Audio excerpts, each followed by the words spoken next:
My name is Casey Rubens. When people ask me why I got out of directing movies in Hollywood and into directing live movement pieces in Philadelphia, I tell them it's not complicated. Adolfo Pedregal drove me insane. I like to say to my theater students, use the story of Adolfo and I as an example of the dark side of creativity. The moral is, stay away from everyone at the far ends of the entertainment industry spectrum, both the heartless marketing vultures and the obsessive creatives willing to do anything for their art. Only work with people who have at least 1 foot firmly planted somewhere near the sane middle. Over the years, I had heard all the stories about Adolfo, the warnings of his craziness. A screenwriter friend said to me, "Yeah, remember when Daniel Day-Lewis quit acting for a while to become a cobbler? Adolfo is like that, but weirder. When he goes, he'll just be homeless, and it will be permanent." But when Adolfo called me in the middle of the night from Thailand, raving about the script I'd sent him, of course I got excited about the possibilities. Suddenly I had Adolfo Pedregal on board, one of the great modern screen iconoclasts, completely unpredictable with his performances, all of which were fascinating in some way. So he signed on to play the notorious serial murderer Alexander Pekushkin, the chessboard killer, in a pet project of mine. A surreal drama so experimental it could only get off the ground if a major star bought in. Done. We got greenlit for development and things were looking up. And let me tell you, I needed a success at that point, or it was over for me in the film business. So here's what Adolfo, who had dragged many a director through the ringer of his preparation process, wanted to do. Long before the rest of casting even started, he wanted to rent a small house in the middle of nowhere, just the two of us, plus his wife, who was a sculptor, where we would dig into the character of Alexander Pekushkin and the script for 2 whole weeks uninterrupted. I agreed. What else was I going to do? He couldn't pick some spot outside of L.A., though. He told me to meet him at a ranch in West Texas, 3 hours outside Odessa, near the New Mexico border. Not a good ranch, mind you. This one was tiny and defunct, unsold now for 2 years, sat on an unpaved road 3 miles long. The woman who had sold Adolfo the RV he often lived out of recommended it to him. I got on a plane on January 15th, 2013. I flew to Albuquerque. I drove and drove. I got to the house. Adolfo bear-hugged me. We all got drunk at dinner. And Adolfo ranted about capitalism and the American healthcare system while his wife, the sculptor, apologized for him again and again. At one point he told me how the year before he had ridden freight cars through New Mexico from Christmas Day till New Year's Eve, and one night he'd woken up next to a dead man. Was this research for something? I asked him. No, he said, like it was a stupid question. Finally, Adolfo just passed out on the sofa. I went to bed. I heard shouting in the middle of the night. The next thing I knew, Adolfo's wife was getting in her rental car and driving off. 4 a.m. This was the beginning of divorce number 3 for Adolfo, who had just turned 40. It was going to be just him and me for 2 weeks. He didn't come out of his room the next day. When I knocked on the door, he called out that he would be ready, in character, at 6, and we would start working. Wasn't coming out till then. Asked me to get him a box of Ritz crackers and apples and beer from town and leave it all outside the door, but he asked me to slice the apples for him first. 2-time Oscar nominee Adolfo Pedregal, ladies and gentlemen. After my run to Del City, I spent the day writing emails and walking around the property, surprised at how cold it was out. I've always stupidly associated Texas with unending heat. The scenery was interesting, I'll say that. We were on almost perfectly flat land that ended very suddenly 2 miles east at the foot of the Guadalupe Mountains. Nothing but great, uninterrupted rectangular parcels of grass and sandy loam all around us. The gravel road twisted past our little ranch, and stretched another third of a mile to another one which was smaller and in even worse condition, also no longer commercially viable, seemed like. That was it for human presence in all directions. There was a pickup truck parked outside the other ranch. It didn't move all day. I was looking forward to standing out at night and looking up at the stars above this great unspoiled landscape. My producer sent me an email asking if Adolfo had started babbling about government UFO conspiracies yet, behavior which had apparently made Claire Denise swear she would never work with the man again. I sighed and ate dinner alone at 5, 2 reheated Whoppers from the Del City Burger King. At 6:15, I was sitting in the living room, sipping a cognac, and listening to the wind whistle over the plain, a brand new sound for me, impressive but a little spooky. I kept the lower floor a bit dark. I liked the atmosphere. I heard a door open upstairs and then footsteps on the creaky staircase. Adolfo was coming down, but very slowly. When he appeared there in the dim light, there had been a transformation. He'd cut his hair in an awkward way, and he was dressed in old denim jeans, boots, and a faded plaid work shirt. But it was the way he looked at me that was so eerie and startling, like I was a stranger who had intruded upon his home. His eyes were dead somehow, as if he were used to confronting strangers, and killing one more wouldn't make much difference to him. I think I muttered something like, "Nice," but he didn't respond at first, just kept coming his way down the stairs.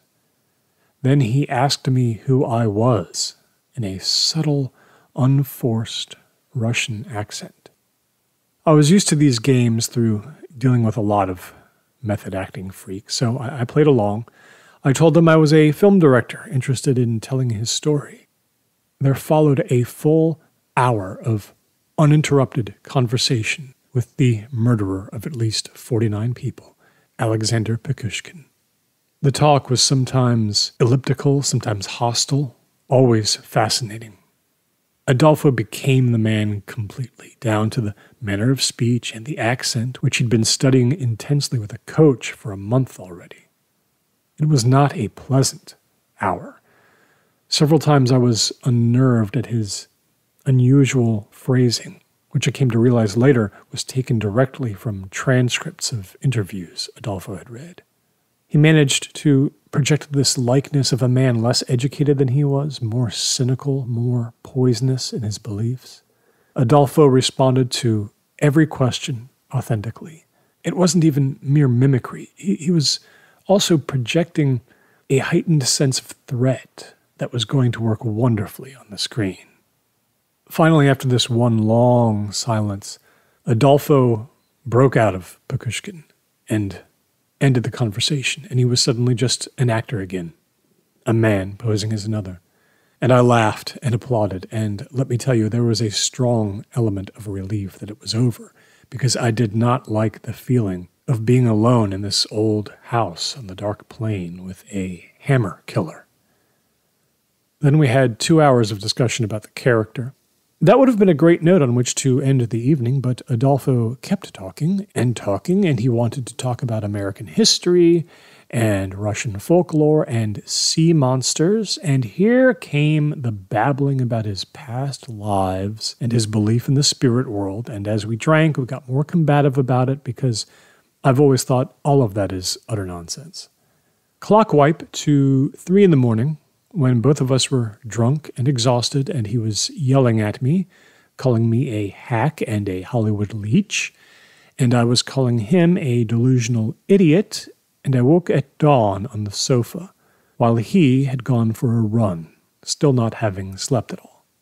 We patched things up over cornflakes, and the cycle began, the cycle of the most rewarding creative talks and rehearsals and improv sessions of my life, followed by the punishment of Adolfo's paranoid rants and verbal abuse when I called him out on a bad script idea.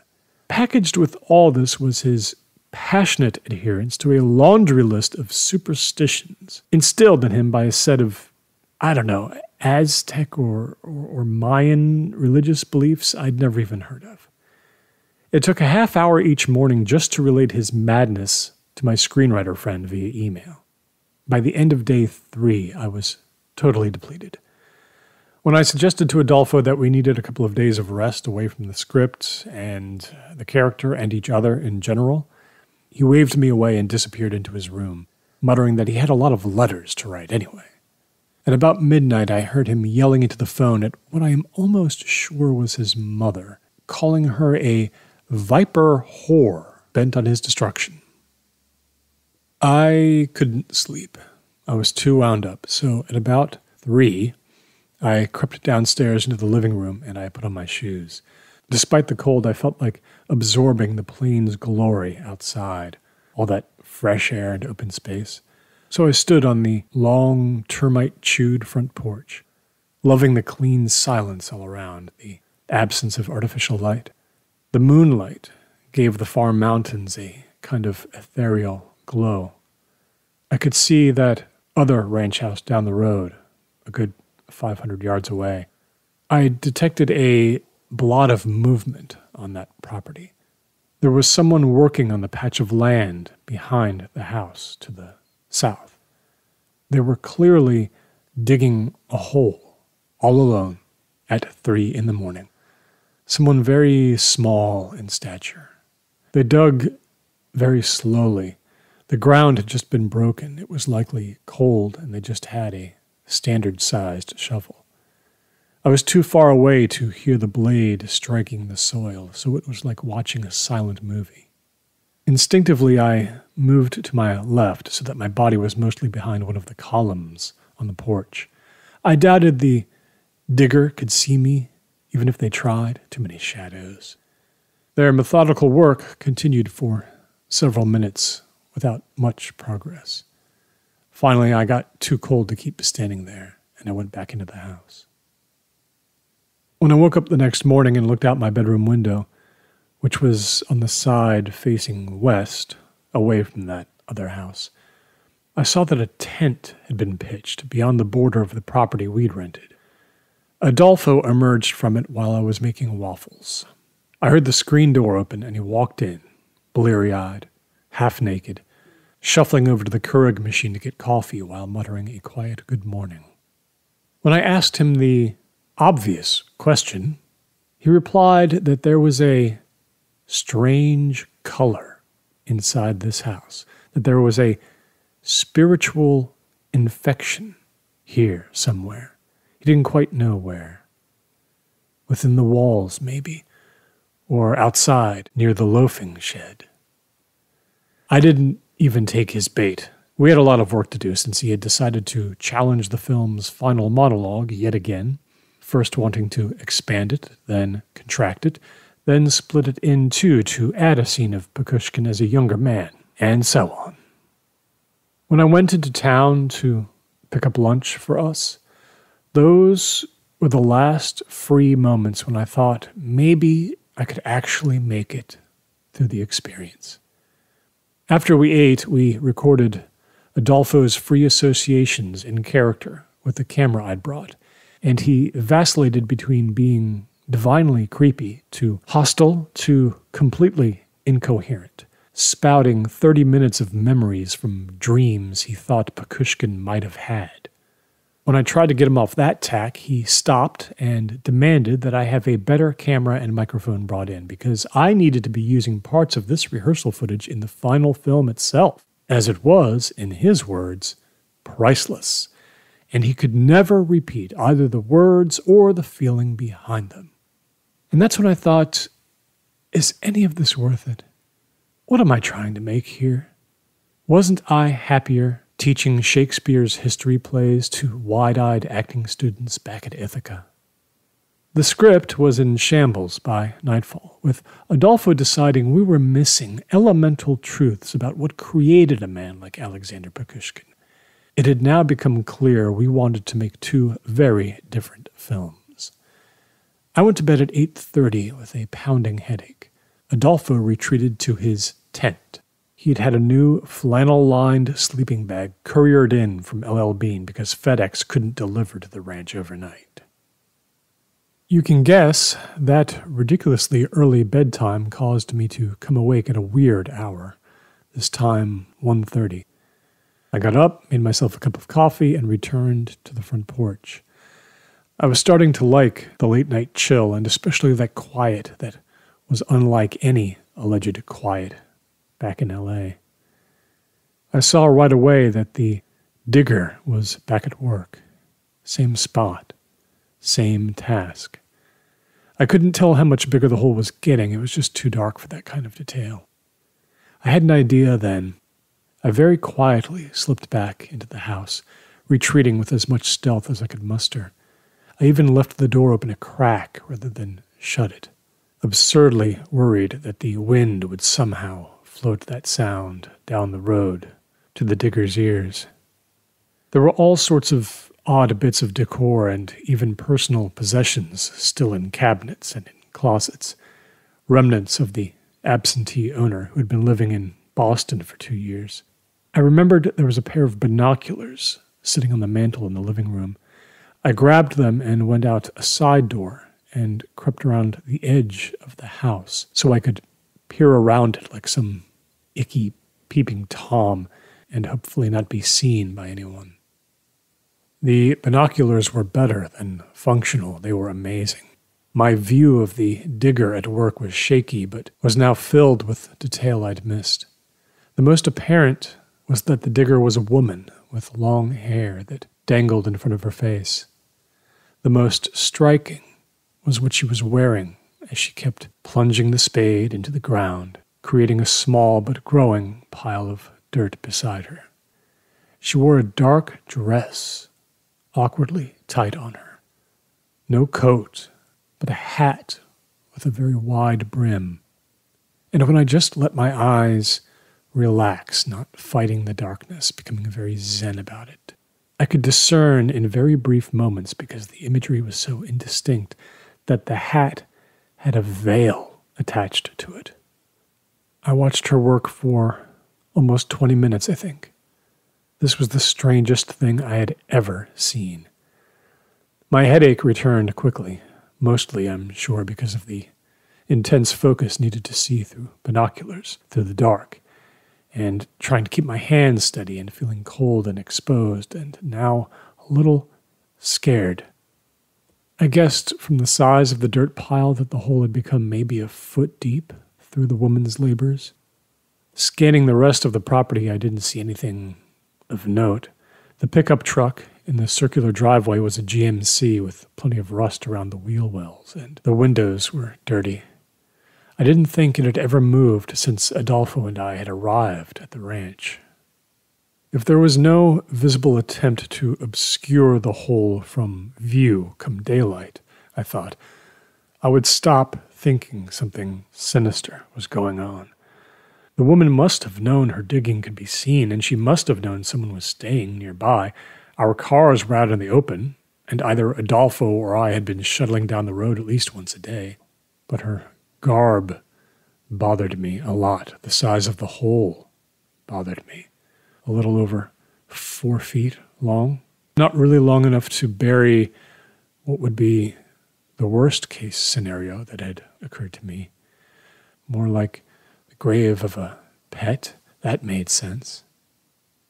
She stopped working and disappeared back into her house for such a long stretch that I went back inside myself and tried to get some sleep. Has to be a pet, I thought. Has to be. I got maybe an hour of sleep.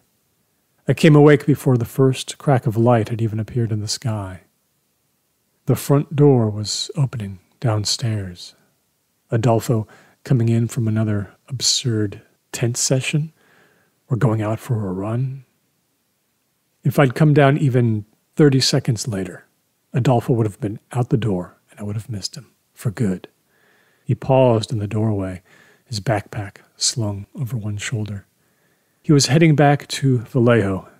He told me that he could not possibly stay and that I should leave right away as well. There's an evil here somewhere, he said, with complete conviction. For a second, I thought, is he doing a character? Is he being Pekushkin here? I asked him through gritted teeth to elaborate.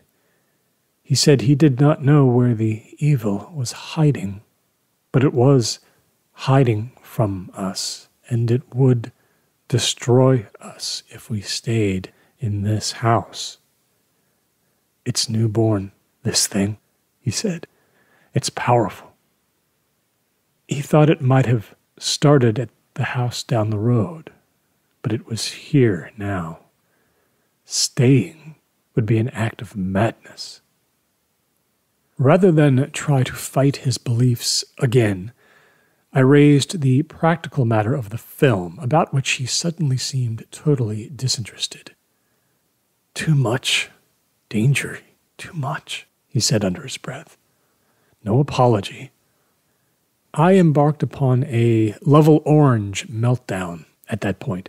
I screamed at him that I'd had it with his grade A crazy, and I didn't want him anywhere near my movie, and that Paul Giamatti would be a most suitable replacement. Adolfo was weirdly calm. No arguments this time. He said, "Get in your car and go if you know what's good for you." And he closed the front door gently behind him, and he got in his van and drove out of the project and out of my life. The short note he'd left me on the kitchen table, which said essentially the same nonsense he'd told me verbally at the door, was promptly torn by me into 16 small pieces. I spent the morning informing various interested parties that Adolfo was off the film. I took a 60-minute hot shower. Then at about noon, I went onto the porch and I looked down the road at the other house, where the details of the acreage behind it were still remote, but now plenty visible in the bright sunlight. The hole was there, not touched since the night before, plainly out in the open. Okay, I thought, one less worry. From about 1 o'clock to dinner time, I essentially rewrote my script. I removed about 90% of Adolfo's ideas, but also about half my own. It was going to be a relief to my producer that I intended to temper the most experimental scenes, which I saw now were bloated and self-indulgent. I stayed fully sober all day, and by nightfall I found life to be a somewhat acceptable proposition again. I went out back and saw that Adolfo had left his tent standing. For me to tear down, I suppose. I went out there in bare feet, unzipped the flap, and poked my head in, feeling my anger return. His sleeping bag was in there, and also about a dozen letters he'd received in Vallejo that he'd brought out here to read, I suppose. And a copy of some academic text about life in Russian prisons. There was a pair of boots, too. It struck me as a little strange that he'd left all this here. That kind of rudeness wasn't quite like him. He was a lot of insufferable things, but not rude. It was as if, in his alleged fear, he'd become in a real hurry to leave. Panicked or just forgetful, grabbing just his backpack from upstairs before rushing out. I left everything there and I took a nap. The nap somehow stretched deep into the evening, stress-induced, I suppose. I woke up past 10, ate some leftover macaroni and cheese that Adolfo had made, which was actually amazing, and I watched Picnic at Hanging Rock. At 12:30, I went around turning all the lights out in the house. Then I took the binoculars down from the mantelpiece again, and I walked to the front door, and I opened it just a crack, and looked out to the east. No sign of the digger on the property beyond. A very light rain was falling, but it was very warm, spring-like, really. Something occurred to me. The rain was due to end completely in about an hour. I thought, maybe she's waiting. Waiting inside the house, looking out her window, waiting for the rain to end. I sat in the living room, in the dark, listening to that soft, wet tapping sound on the windows. I think it was somewhere in that hour or 90 minutes that I first decided to leave the film business entirely. The idea came into my head like the gift of a rose. Eventually, the tapping stopped completely. I waited just a little longer. Then I went to the front door and opened it again. 6 inches at most. She must have started sometime during the rain itself, impatient, wanting to be done, because she was out there, in her dress and hat and veil, digging away. I was frustrated by my vantage point, and I realized that the angle I truly needed to be able to observe properly could only be had by returning to the previous night's spot, standing behind the edge of the house. I slipped out the side door, and I moved across the wet grass. And upon settling into my fixed position, I leaned around the drain pipe on that south edge of the house and steadied the binoculars. It appeared the woman was finally done digging. During my repositioning, she had left the shovel beside the hole and disappeared. But she came out of the house very soon. Now she was holding a large, bulging trash bag in each hand, struggling just a bit with the weight. She walked up to the hole and dropped them both gently in. She turned and went back into the house again.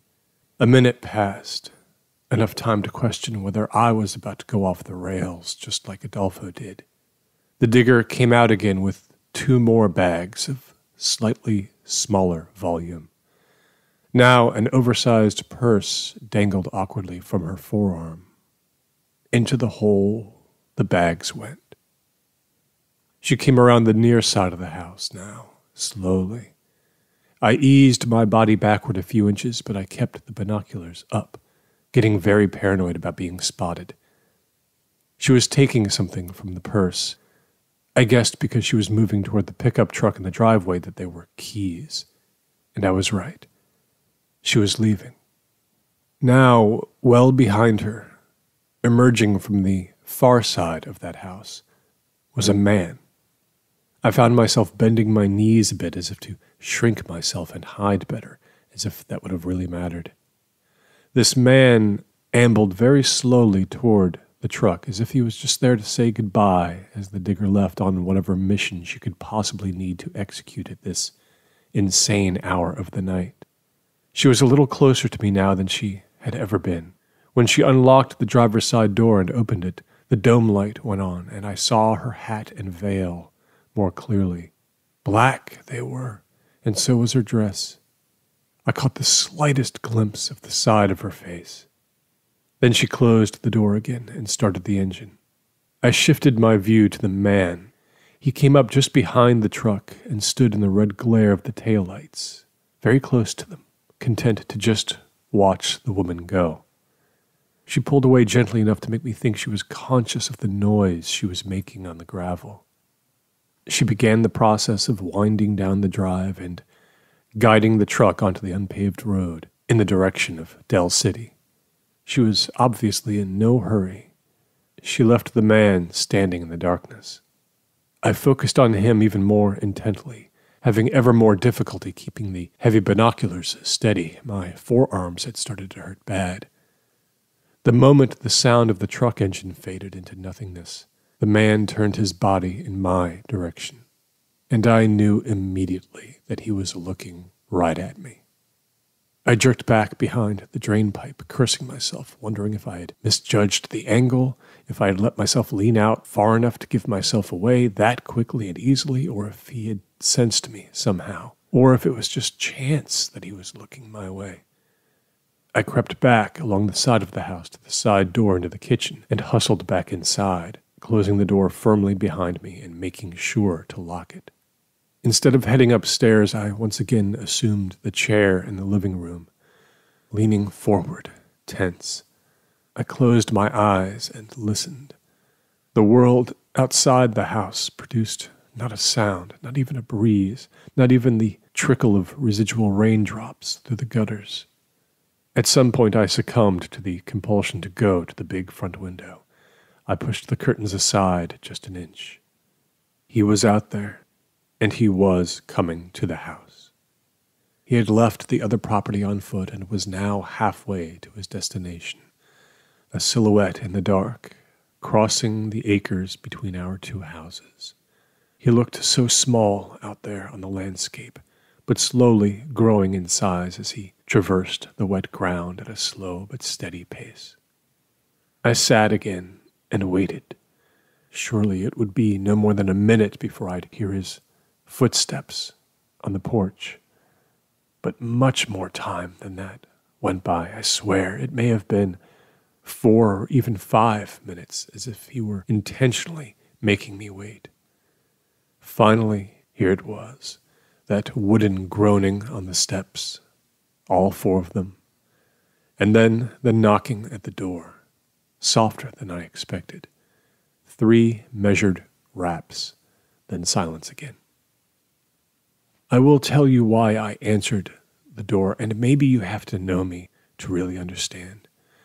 Like many people, I crave narratives in life. In my case, narratives to keep my ideas flowing, to wake me up to other experiences. I need to be in new dramas intensely. I need to feel things intensely. And sometimes that means opening the doors that should not be opened. Do you get it? The allure of even fear. The story addict in my brain opened the door instead of the rational being. I had not heard the man descend off the porch, but now he was standing several yards away from it in the grass. It felt like he was considering retreating without confrontation. Raising his voice a little to cover the distance between us, he said his name was Randall, and he hoped his wife hadn't disturbed my sleeping. He wanted to be sure I wasn't worried about anything strange going on. He remained in place as if to assure me he was no threat, spreading his arms slightly in a gesture of consolation. This was a weight off my mind, so much so that I crossed the porch and descended to the bottom step to speak to him. I told him it was no problem. I had just gotten a little curious, understandably, I hoped. The details of this man's face were murky, but he was about 45, 50, with a crew cut, wearing a nylon work vest, very stout boots, jeans. He nodded appeasingly, then tilted his head to look at the sky, and he commented on how nice a night it was. I agreed. He fell silent then, and I was about to tell him my name and why I was there in the house, but he looked on the verge of speaking, concentrating very intensely on coming out with the right words. "There's a lot of roaming and hunting things out here," he said. "Mishi clipped a wolf night before you got here. Beautiful thing. She drives too fast." I was having a little trouble hearing him, so I came out onto the grass, still keeping my distance somewhat, and I told him hesitantly that was fine. "She takes things like that real hard," he told me. "She's been through a lot. More than any human being should suffer. Show me anyone on the street, and if they went through all that, would they even make it? Wouldn't they have the right to break at some point?" I muttered some reply that I hoped sounded supportive. He looked skyward again, locating the moon, seeming in awe of it. He said, "We can all of us break. Why can't all of us forgive? See, that's what I just learned. I just learned this. My education was all at once. I am now someone who empathizes." "That's good," I told this man. "That's good that you empathize." I turned back to the porch to convey the hint that I had to be getting back in. Now I really was scared of him, of his strange thoughts. "Judge not unless you be judged," he misquoted. "I'm sorry you had to see anything weird, but it's all over now. Mishi will get better. I just want to ask you to let us be." I echoed those last 3 words back to him. "Let you be, sure. The man turned and began to depart, sparing me the awkwardness of retreating. He retraced his path back to the ranch house, his boots squelching in the grass. When he was far enough away not to hear, I exhaled deeply, jaggedly. I kept watching him go, fascinated by his smallness on the landscape. He was well over 6 feet tall, I thought, but like anyone else would be, dwarfed by the visuals of this place, especially in the dark.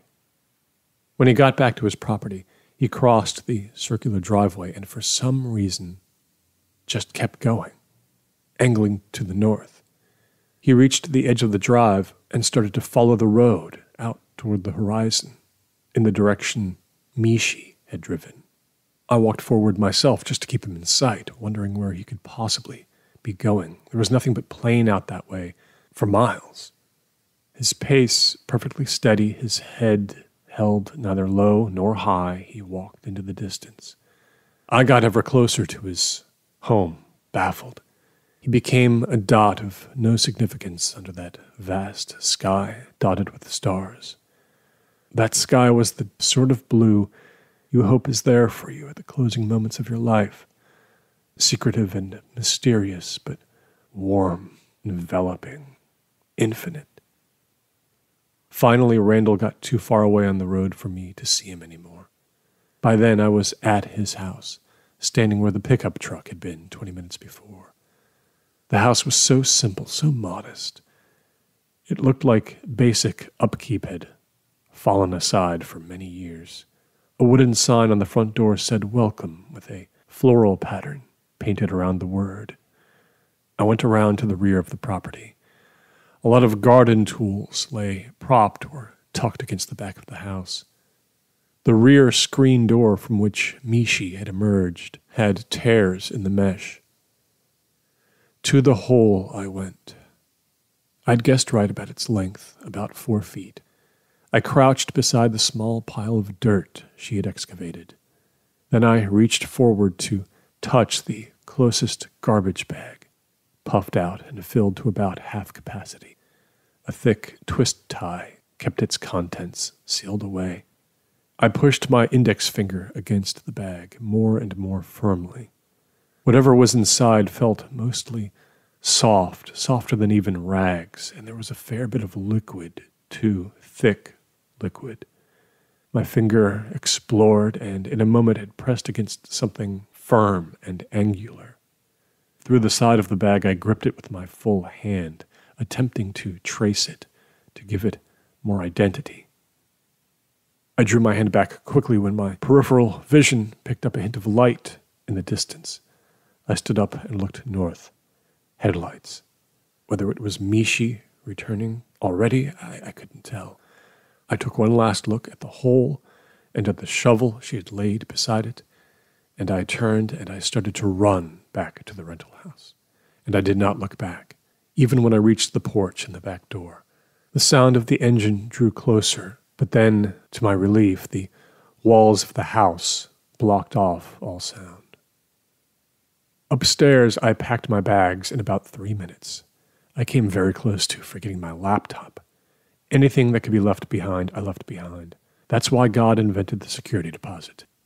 Cracking the front door ajar one last time, I saw that, yes, the pickup truck was back, parked in a slightly different spot. But there was no sign of Mishi. I wasted no time getting into my rental car, starting the engine, and steering toward the gravel road. Once there, I took the turn that would lead me to Highway 62 and Route 54 and eventually the airfield, where, yes, I would have to wait many hours to arrange a flight, but I wanted out of the area now. Not until I rolled past Randall and Mishi's house at 30 miles an hour did I start to feel at ease. I was not proud of myself for playing dumb, getting out of there before I found out anything else. I switched on the high beams. Tiny rocks made insistent popping noises on the underside of the car. I very consciously hugged the center of the bumpy road, giving anyone who might be out walking plenty of room on the right.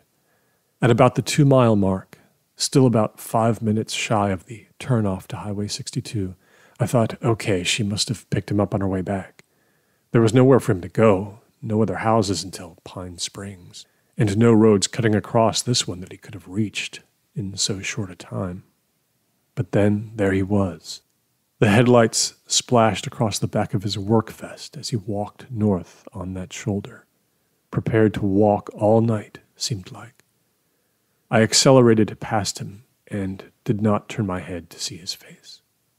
Soon the turn to 62 came up.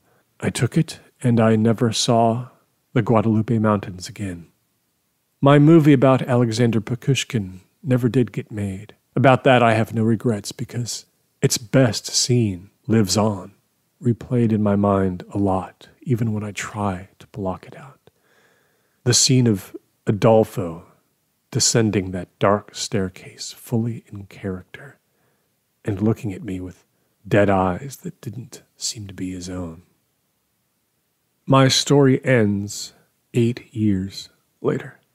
I had flown into LA after a long time away to deal with some old music rights issue on the DVD of my first film. I reluctantly dropped in on a party in Silver Lake at the behest of my old screenwriter friend.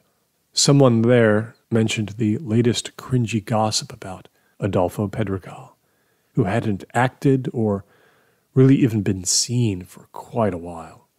Not since he'd quit the business after a meltdown on some podcast and gone to live in Cartagena, where he was either driving trucks or living with some fitness cult. No one was sure which. There had just been a weird incident in Texas with him. He had mysteriously and only briefly emerged there. "What was that place you two went to?" my screenwriter friend asked as someone recounted the details. "Wasn't that called Del City?" I asked our host to reach beside him to turn the loud music in the room down just a bit so I could hear better, pressing for details. Adolfo, claiming to his fourth wife that he had been suddenly seized by a series of vivid dreams, had flown 7 hours from Colombia to Texas, driven 6 more to an isolated ranch house near the mountains, and actually begun to dig on the property while the woman inside the house was asleep. He had pulled his cell phone out and called the police as soon as he wrenched a garbage bag out of the dirt and cut it open with his hunting knife. I made the costume designer who was telling the story slow down. Apparently, the woman who was living in the house had immediately confessed to the police to killing somebody years before, chopping him up and burying him there, and then interning the hand that bore his wedding ring under some mound a mile away. And Adolfo had remembered feeling something weird about the place way back then, and suddenly now his dreams had told him exactly what it was. Just a typical tale of Adolfo lunacy, except this was apparently real. "What was the name of the victim?" I asked. "Have they published it?" My screenwriter friend, stunned into silence, was searching the story on his phone. He scrolled and scrolled. Some people waited silently. Others turned to different conversations. "Randall R. Hooper," my friend said. "Husband." The story described how he'd been arrested twice in the past for abusing her. Terrible, long-term abuse situation. There was a photo of him there online, and that tiny digital image was held up for me to see. There is a postscript to this story I feel it's only fair to add. When Adolfo Pedregal's biographer called me for anecdotes about him a year after he died in a hiking accident, she told me what she thought all that letter writing he did was about back in the day. "Yeah, left a few back in that tent even," I told her. What was the deal with that? Turned out, Adolfo had been supporting hundreds upon hundreds of needy children through those ads on TV, for 68 cents a day, you can make a difference, that kind of thing. Probably the most inefficient charitable donations someone in his situation could have made, but he was terrible with money. And apparently he liked to hear from the kids and send letters back to them. Another piece in the complicated puzzle of this great actor. Rest in peace, Adolfo. I'm kind of glad I knew you. And oh God, I should have listened.